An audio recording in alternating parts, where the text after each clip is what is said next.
साथियों नमस्कार, स्वागत है आप सभी का एक बार फिर आपके अपने YouTube चैनल ऑनलाइन IITM मंत्रा में। आज की इस वीडियो में हम वर्कशॉप कैलकुलेशन एंड साइंस के 20 इंपॉर्टेंट क्वेश्चन डिस्कस करेंगे जो कि प्रीवियस एग्जाम में आ चुके हैं। जैसा कि आप सभी को पता है कि आपका trade theory, employability skill and workshop calculation and science के पेपर कंप्यूटर के ऊपर होने हैं, जिसको हम CBT एग्जाम बोलते हैं, कंप्यूटर बेस्ड टेस्ट बोलते हैं। तो बहुत से बच्चों के कमेंट आते थे कि सर हमें WCS की तैयारी भी करा दो। तो उसी को ध्यान में रखते हुए मैंने एक पिछला पेपर लिया है CBT एग्जाम, जो कि मार्च 2021 में हुआ था फीटर ट्रेड के लिए।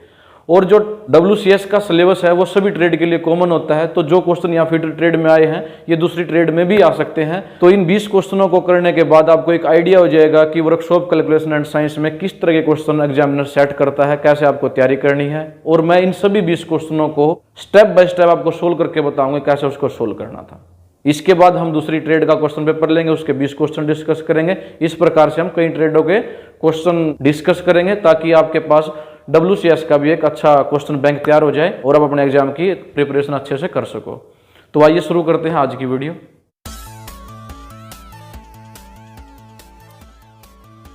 तो जैसा कि आप देख सकते हो ये पेपर हमारा किस तारीख में हुआ था, 16/3/2021 को। ट्रेड थ्योरी के लिए, एम्प्लॉयबिलिटी स्किल के लिए, वर्कशॉप कैलकुलेशन एंड साइंस के लिए। ट्रेड थ्योरी के 40 क्वेश्चन थे, एम्प्लॉयबिलिटी स्किल के 20 क्वेश्चन थे और वर्कशॉप कैलकुलेशन एंड साइंस के भी 20 क्वेश्चन थे।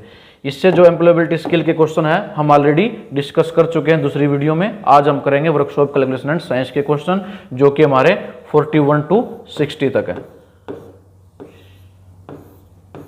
तो आइए शुरू करते हैं 41 से। तो ये है हमारा वर्कशॉप कैलकुलेशन एंड साइंस का पहला क्वेश्चन। सबसे पहला क्वेश्चन बहुत ही सिंपल आया हुआ है। क्वेश्चन क्या है, what is the unit of speed, गति की इकाई क्या है। और जो पेपर आते हैं हमारे कंप्यूटर बेस्ड वो हिंदी और इंग्लिश दोनों लैंग्वेज में आते हैं। तो जो भी आपके लिए कंफर्टेबल हो आप उस लैंग्वेज में इस क्वेश्चन पेपर को कर सकते हो। दूसरा, CBT एग्जाम का ये फायदा है, जब आप एग्जाम देकर आते हो तो आप अपनी ऐसे आंसर शीट डाउनलोड कर सकते हो। आपने जो क्वेश्चन मार्क किया था, आपने ठीक किया गलत, वो आप शीट में ऐसे देख सकते हो एग्जाम होने के बाद जब रिजल्ट आपका आएगा। तो जैसे इस बच्चे ने आंसर A दिया था और उसका आंसर भी सही था, तो राइट आंसर यहाँ लिखा हुआ है, साथ में यहाँ पे टिक है। जो गलत आंसर होंगे यहाँ पर क्या आ जाएगा, क्रॉस आ जाएगा। तो ये भी आप एग्जाम के बाद देख सकते हो जब आपके CBT एग्जाम होंगे। तो क्वेश्चन डिस्कस करते हैं। यूनिट ऑफ स्पीड, आपको पता है कि जो स्पीड का फार्मूला है वो क्या होता है, total distance travelled divided by time taken. यानी कि जो भी दूरी आप तय करते हो उसको अगर टाइम से डिवाइड कर दोगे तो वो किसका फार्मूला हो जाएगा, स्पीड का, गति का फार्मूला हो जाएगा। तो स्पीड की ही यूनिट पूछी गई है, तो इसकी यूनिट कैसे आ जाएंगी, डिस्टेंस। डिस्टेंस जो दूरी होती है कैसे मापते हो आप, मीटर में मापते हो। उसकी जो SI यूनिट है वो क्या है, मीटर है। टाइम किस में मापते हो, सेकंड में मापते हो। टाइम की जो SI यूनिट है वो क्या है, सेकंड है। तो मीटर पर सेकंड इसकी क्या हो जाएंगी, यूनिट हो जाएंगी। तो यही पूछा गया है। तो आप ऑप्शन में देख लो मीटर पर सेकंड कहां पर है, तो ए जो ऑप्शन है मीटर पर सेकंड, यही क्या हो जाएगा, हमारा आंसर हो जाएगा। तो स्पीड यानी कि गति की जो यूनिट है वो क्या होगी, मीटर पर सेकंड। मीटर पर सेकंड स्क्वायर गलत है, मीटर पर मिनट गलत है, मीटर पर घंटे गलत है। तो हमारा आंसर क्या होगा, ए होगा। अब डिस्कस करते हैं next second question. Second question भी सिंपल है। उसमें पूछा गया how many watts for 1 horse power in the metric system. Metric system में 1 हॉर्स पावर में कितने वाट होते हैं। आपके पास ऑप्शन है 725.5 वाट, 735.5 वाट, 745.5 वाट और डी ऑप्शन है 755.5 वाट।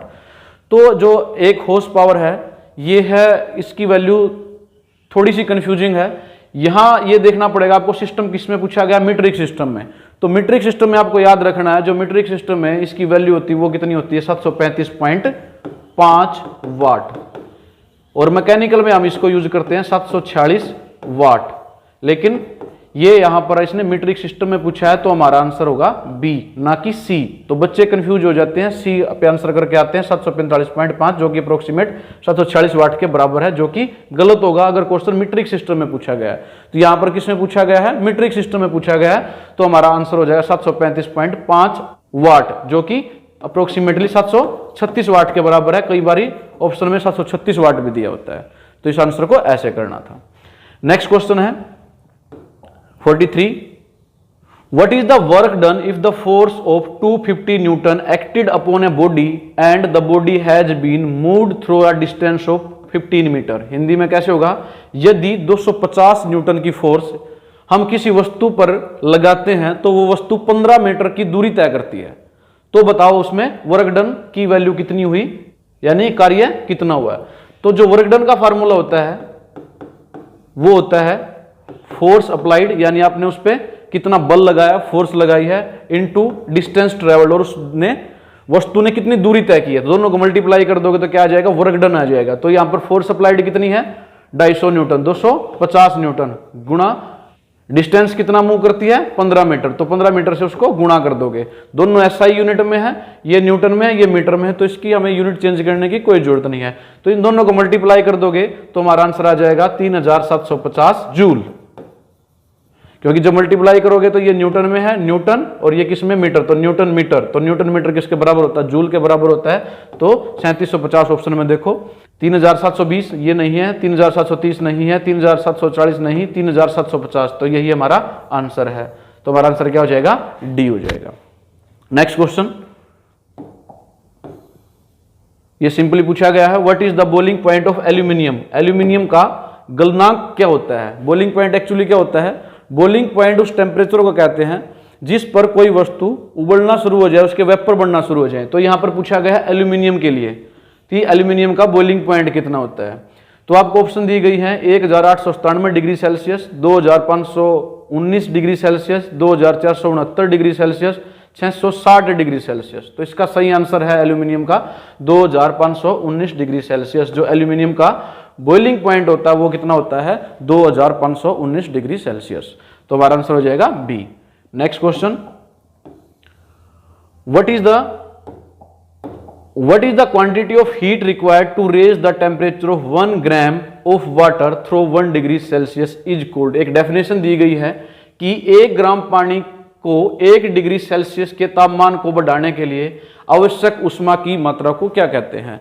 जब आपके पास 1 ग्राम वाटर है, उसके टेम्परेचर को आपने इंक्रीज करना 1 डिग्री सेल्सियस तक, तो आपको कितनी उष्मा की जरूरत पड़ेगी, कितनी हीट की जरूरत पड़ेगी, उसको क्या कहते हैं। ऑप्शन आपके पास है joule, calorie, British thermal unit या सेंटीग्रेड हीट यूनिट। तो उसको हम कहेंगे कैलोरी। क्या कहेंगे, कैलोरी।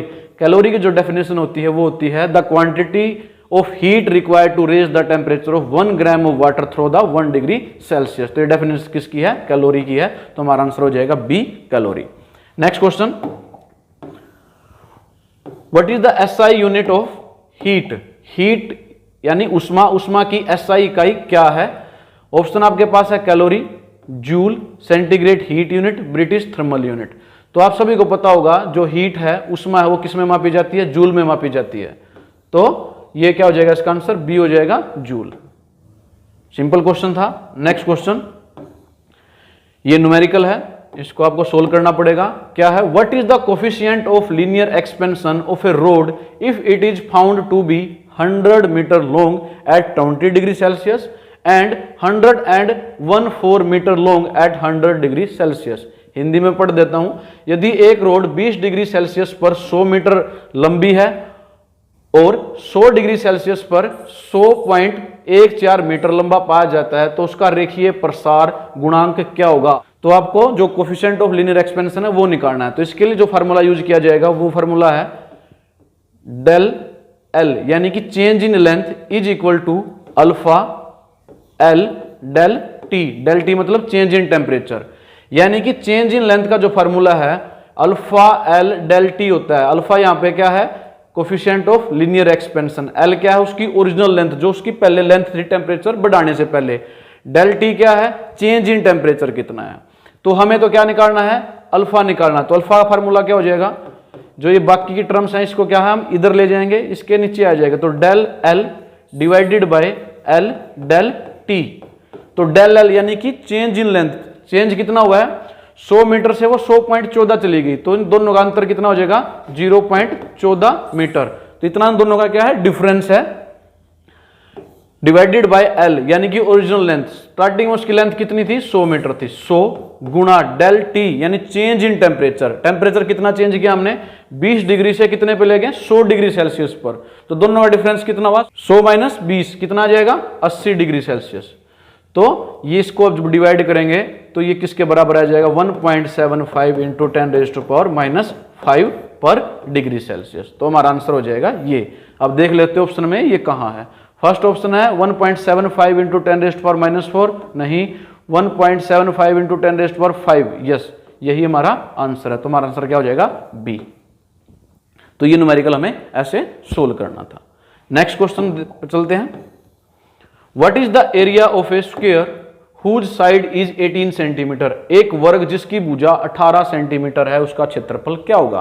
तो आप सभी को पता है जो स्क्वायर का एरिया होता है, एरिया ऑफ ए स्क्वायर कैसे निकलता है, साइड का हम क्या कर देते हैं, स्क्वायर कर देते हैं। तो हमें एरिया ऑफ स्क्वायर ही निकालना है, वर्ग का एरिया निकालना है जिसकी भुजा कितनी दी गई है 18 है, उसका हम क्या कर देंगे स्क्वायर कर देंगे। और जब 18 का स्क्वायर करेंगे तो किसके बराबर आएगा 324 सेंटीमीटर स्क्वायर। तो ऑप्शन में देख लेते हैं 26 सेंटीमीटर स्क्वायर नहीं, 36 सेंटीमीटर स्क्वायर नहीं, 72 सेंटीमीटर स्क्वायर नहीं, 324 सेंटीमीटर स्क्वायर। तो ये हमारा क्या हो जाएगा, एरिया हो जाएगा किसका, उस वर्ग का जिसकी भुजा कितनी है 18 सेंटीमीटर की है। तो ये हमें ऐसे सोल्व करना था, सिंपल है। Next question, what is the LCM of 12, 18, 6 and 36। तो ये चार टर्म दी गई, इनका आपको एलसीएम बताना है। एलसीएम क्या होता है, लिस्ट, काउंट, मल्टीपल। तो एलसीएम निकालने के दो तरीके होते हैं, इसके हम फैक्टर करके भी निकाल सकते हैं या हम इस तरीके से निकालते हैं। सबसे सिंपल तरीका है, ऐसे टर्म्स को लिख लेते हैं 12, 18, 6, 36। फिर क्या करते हैं, सबसे जो छोटा नंबर होता है उससे डिवाइड करते हैं। सबसे छोटा नंबर क्या है 2, तो इसको डिवाइड करेंगे, 2 छिके कितना होता है 12, 2 में 18, ऐसे लिखते चलेंगे, 2 3 6 और 36 को जब डिवाइड करोगे 2 से क्या आ जाएगा 18। दोबारा फिर 2 से डिवाइड करोगे, 2 3 6, 9 डिवाइड नहीं होता तो 9 को ऐसे कैसे लिख लेंगे, 3 भी डिवाइड नहीं होता इसको भी ऐसे लिख देंगे। 18 डिवाइड हो सकता है, 18 को जब डिवाइड करोगे 2 से तो क्या आ जाएगा 9 आ जाएगा। अब किससे डिवाइड करेंगे, 3 से डिवाइड करेंगे, 3 1 जा 1 तो 3 1 आ जाएगा, 3 3 9, 3 1 और 3 3 9। फिर ये 3 पर जाएगा, 1 3 1 3, 1 3 1 3, यानी कि जब तक यहां पर 1 नहीं बचता तब तक उसको हम आगे से डिवाइड करते चलेंगे। इसके बाद जो इधर टर्म आई इनको क्या कर देंगे, मल्टीप्लाई कर देंगे। इधर हमारा क्या है 2 इंटू 2 इंटू 3 इंटू 3, तो इनको जब मल्टीप्लाई करेंगे 2 दूनी 4, 4 3 12 और 12 3 36। तो ये क्या हो जाएगा, उसका एलसीएम हो जाएगा इन चारों टर्म का 12, 18, 6 और 36 का। तो ऑप्शन में कहाँ है ये 12 नहीं, 18 नहीं, 36 36, ये सी पे है। तो हमारा आंसर क्या हो जाएगा सी। तो इनका एलसीएम क्या आ जाएगा 36 आ जाएगा। दूसरी बात, इस तरह के क्वेश्चन को करते हुए ध्यान रखो, जब भी एलसीएम हमें निकालना हो तो जो टर्म है सबसे बड़ी 12, 18, 6 और 36 में सबसे बड़ा क्या है 36 है। तो जो एलसीएम होगा 36 या 36 से बड़ा ही हो सकता, छोटा नहीं हो सकता। तो ऑप्शन में देखो 36 से बड़ी दो ही चीजें हैं, एक 36 और एक 42। तो जो दो ऑप्शन है 12 और 18 तो हमारी कैंसल आउट ही होगी। तो अगर हमें तुक्का भी लगाना पड़े तो हम इन दो में से लगाएंगे। दूसरी बात, जो भी एलसीएम होगा, जो ये बड़ी टर्म है इसका मल्टीपल होगा। जैसे अगर ये 36 अभी तो इसमें 36 एलसीएम है, अगर 36 एलसीएम बाई चांस नहीं होता तो 36 की जो टेबल है उस पर चलते हैं हम। 36 दूनी कितना होता है 72, यानी 36 और 72 के बीच में इनका कोई भी एलसीएम नहीं हो सकता। तो हम ऐसे भी देख सकते हैं, जो उसकी बड़ी टर्म है उसके मल्टीपल में चलते जाओ, और अगर वो चीज ये बाकी जो संख्याएं हैं सभी उसको डिवाइड करती हैं तो वो क्या हो जाएगा एलसीएम हो जाएगा। जैसे अभी हमारा एलसीएम कितना 36 है, देखो 12 इस पे डिवाइड कर सकता है, यस 12 की टेबल में आता है 12 3 36, 18 कर सकता है इसको डिवाइड, यस 18 3 36, 6 कर सकता है, यस 6 36, इसकी टेबल पे आता है 36 से कम 36 होता है। तो जो एलसीएम होता है सभी टर्म का, तो सारी जो संख्याएं हैं टर्म है वो सभी उसको डिवाइड जरूर करेंगे। तो 36 के बाद अगर 36 किसी को डिवाइड करेगा तो वो क्या है 72 ही तो है, 72 ही तो है, तो इसके बीच में तो कोई संख्या हो ही नहीं सकती। तो जो 42 था ये भी क्या हो जाता, कैंसिल हो जाता। तो हमारा आंसर बिना निकाले भी हम बता सकते थे कितना आएगा 36 आएगा। Next question, which is equal to sine theta. Sine theta किसके बराबर होता है, आपको बताना कि साइन थीटा किसके बराबर होता है। तो इसके निकालने के लिए हम क्या करते हैं, एक राइट एंगल ट्रायंगल बनाते हैं। यहां पर क्या है 90 डिग्री का कोण है, यहां ले लेते हैं थीटा। तो अभी साइन थीटा आपने निकालना है, तो इसको हम बोलते हैं परपेंडिकुलर, इसको बोल सकते हैं बेस, और ये क्या हमारा हाइपोटेन्यूज है जो हमारी बड़ी साइड होती है। तो अगर साइन थीटा निकालना हो तो आपको पता है साइन थीटा फार्मूला क्या होता है, परपेंडिकुलर अपॉन हाइपोटेन्यूज। तो परपेंडिकुलर कौन सी साइड है, इसकी अपोजिट साइड है, थीटा के सामने वाली साइड है। तो अपोजिट साइड बाय हाइपोटेन्यूज क्या हो जाएगा साइन थीटा की वैल्यू। तो इसका आंसर भी क्या था हमारा ए था, opposite side by hypotenuse. Opposite side हमारी ये है। अगर बाई चांस हम यहां की बजाय थीटा को यहां ले लेते, ये हमारा थीटा होता, तो हमारी अपोजिट साइड कौन सी है, ये है, तो हम इसको इससे डिवाइड करते हैं हाइपोटेन्यूज से, यानी कि जब साइन थीटा निकालना होता है तो उसके सामने वाली साइड डिवाइडेड बाय हाइपोटेन्यूज, जो निकालेगा वो क्या वैल्यू होगी, साइन थीटा की वैल्यू होगी। तो चलते हैं नेक्स्ट क्वेश्चन पे। नेक्स्ट क्वेश्चन हमारा है 51, what is the square root of 529, 529 का वर्गमूल क्या होगा।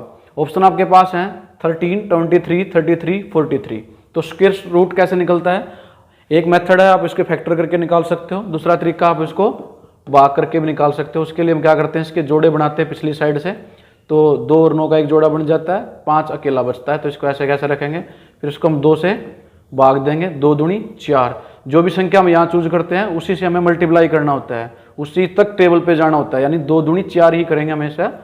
तो ये क्या बच जाएगा, 1 बच जाएगा। अब ऊपर से हम पेयर को नीचे उतारेंगे 29 को। अब नेक्स्ट क्या करेंगे, जो हमारा भागफल आया था उसका डबल करेंगे, यानी 2 दूनी 4 यहाँ लिखेंगे। अब हमें यहाँ पर एक संख्या देखनी है, अगर मान लिया हम यहाँ पर 1 पे चलाते हैं तो 41, 1 कम 41 आएगा, जो कि बहुत छोटी संख्या है। 2 लिखते हैं तो 2 से जब मल्टीप्लाई करेंगे तो जो संख्या आएगी वो भी छोटी आएगी, तो यहाँ हम ले लेते हैं 43, तो 43 को 3 से ही मल्टीप्लाई करना पड़ेगा, क्योंकि स्क्वायर रूट हम निकाल रहे हैं, जिसकी संख्या का आपने चुनाव किया उसी से उसको मल्टीप्लाई करना होता है। तो ये कितना आ जाएगा, 3 3 9, 3 चौके 12, 129, जो कि उसको पूरा पूरा काटता है, तो ये क्या आ जाएगा 23। तो इसका 529 का स्क्वायर रूट क्या आ जाएगा 23, तो हमारा आंसर क्या हो जाएगा बी। तो ऐसे हमने स्क्वायर रूट निकालने हैं। नेक्स्ट क्वेश्चन है, which one is non metal, इनमें से जो नीचे दिए गए हैं उनमें से कौन सा अधातु है। ऑप्शन आपके पास है मरकरी, ग्रेफाइट, पित्तल, लोहा। तो आपको पता है मरकरी भी क्या होता है, मेटल होता है, तो ये आंसर नहीं हो सकता। ब्रास भी मेटल होता है, ये आंसर नहीं हो सकता। आयरन यानी कि लोहा, ये भी मेटल, ये आंसर नहीं हो सकता। तो यहाँ पर जो ग्रेफाइट है ये नॉन मेटल की कैटेगरी में आता है, तो आपको यही चूज करना है कि नॉन मेटल यानी कि अधातु कौन सा है। तो ग्रेफाइट क्या है, नॉन मेटल, तो हमारा आंसर हो जाएगा B. Next question, which metal is widely used for making casting of machinery part, यानी कि मशीनरी भागों की ढलाई बनाने के लिए किस धातु का व्यापक रूप से उपयोग किया जाता है। 4 धातुओं का नाम आपको दिए गए, आपको बताना है कि कास्टिंग में सबसे ज्यादा प्रयोग किसका किया जाता है। ऑप्शन आपके पास है grey cast iron, white cast iron, malleable cast iron, wrought iron. तो जो कास्टिंग में हम प्रयोग करते हैं सबसे ज्यादा वो होता है हमारा ग्रे कास्ट आयरन, तो आंसर क्या हो जाएगा हमारा A, grey cast iron. Next question, which alloy steel is use to make permanent magnet, स्थायी चुंबक बनाने के लिए किस मिश्रित धातु इस्पात का उपयोग किया जाता है। आपको बताना है कि जो चुंबक बनती है परमानेंट, उसको बनाने के लिए इनमें से किसका प्रयोग ज्यादा किया जाता है, silicon steel, manganese steel, vanadium steel या कोबाल्ट स्टील। तो जो कोबाल्ट होता है वो फेरोमैग्नेटिक मटेरियल है, इसका ही प्रयोग हम करते हैं जो परमानेंट मैग्नेट बनाने में, तो हमारा आंसर हो जाएगा D, cobalt steel. Next question, which steel is use for making files and cold chisel, रेती और कोल्ड छेनी बनाने के लिए किस स्टील का प्रयोग किया जाता है। आपके पास ऑप्शन है low carbon steel, medium carbon steel, high carbon steel, stainless steel. तो आपको बताना है कि फाइल और कोल्ड चिजल के लिए हमें इनमें से किस स्टील का प्रयोग करते हैं। तो आपको बता दूं ज्यादातर टूल हमारे किसके बने होते हैं, हाई कार्बन स्टील के बने होते हैं, और ये भी टूल जो हमारे हैं कोल्ड चिजल और फाइल, ये भी किसके बने होंगे, हाई कार्बन स्टील के। तो इसका हम प्रयोग करते हैं, तो हमारा आंसर हो जाएगा सी, हाई कार्बन स्टील, जिसको हम शॉर्ट में HCS बोलते हैं। नेक्स्ट क्वेश्चन,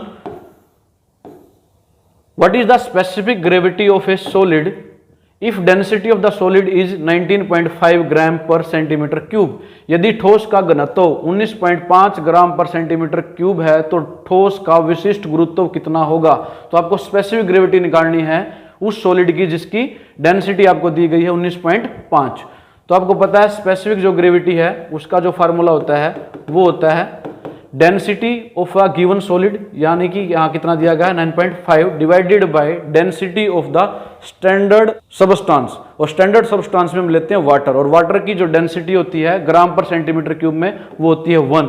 तो इसको डिवाइड कर दोगे तो क्या आ जाएगा 19.5 ही आ जाएगा। तो स्पेसिफिक ग्रेविटी हमारी क्या होगी उस सॉलिड की 19.5। ऑप्शन में देख लेते हैं 18 नहीं, 18.5 नहीं, 19 नहीं, 19.5 यस। तो हमारा आंसर क्या हो जाएगा डी हो जाएगा 19.5। और स्पेसिफिक ग्रेविटी की कोई यूनिट नहीं होती, यह एक यूनिटलेस क्वांटिटी है, यह भी ध्यान रखना आपको।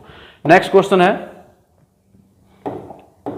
विच formula for induced EMF, induced EMF के लिए एक सूत्र क्या होगा? ऑप्शन आपके पास है B square L sine theta, B L sine theta volt, B L V sine theta volt या B square V sine theta volt. तो इसका आंसर जो है वो है सी। जो हमारा इंड्यूस्ड ईएमएफ के लिए हम फार्मूला यूज करते हैं वो क्या करते हैं? B L V sine theta. B यहां पर क्या मैग्नेटिक फील्ड की वैल्यू है, एल क्या है लेंथ है, और वी क्या है स्पीड या वेलोसिटी है, थीटा उनके बीच का एंगल है। तो जो इंड्यूस्ड ईएमएफ का फार्मूला क्या हो जाएगा? B L V sine theta volt. Next question, which is the very good conductor? आपने इनमें से बताना कि कौन सा बहुत अच्छा कंडक्टर है। कंडक्टर मतलब जो करंट को इजिली फ्लो करने देता है। तो आपके पास ऑप्शन है copper, cast iron, wrought iron, steel. तो यहां सबसे वेरी गुड पूछा गया है, सबसे ज्यादा अच्छा कंडक्टर क्या है? यहां पर कॉपर है, तांबा है। आपको पता है कि कॉपर और तांबे की तारें यूज की जाती हैं। तो हमारा आंसर क्या हो जाएगा? ए हो जाएगा। नेक्स्ट क्वेश्चन है 59। ये भी एक न्यूमेरिकल है, इसको निकालना पड़ेगा। What is the power required when I is equal to 0.455 ampere, R is equal to 484 ohm. P आपको बताना है, पावर बतानी है आपने, पावर के वैल्यू आपने बतानी। तो पावर की जो वैल्यू होती है उसके लिए फार्मूला है I स्क्वायर R। I यानी कि करंट, उसकी वैल्यू कितनी दी गई आपको? 0.455 एम्पेयर। उसका आपने क्या करना है? स्क्वायर करना है। R रेजिस्टेंस है, रेजिस्टेंस कितना दिया गया? 484 484 ओम दिया गया है। जब आप इसको मल्टीप्लाई करोगे तीनों, इसका स्क्वायर करके 484 से, तो जो वैल्यू आएगी वो कितनी आएगी? 100.2 वाट।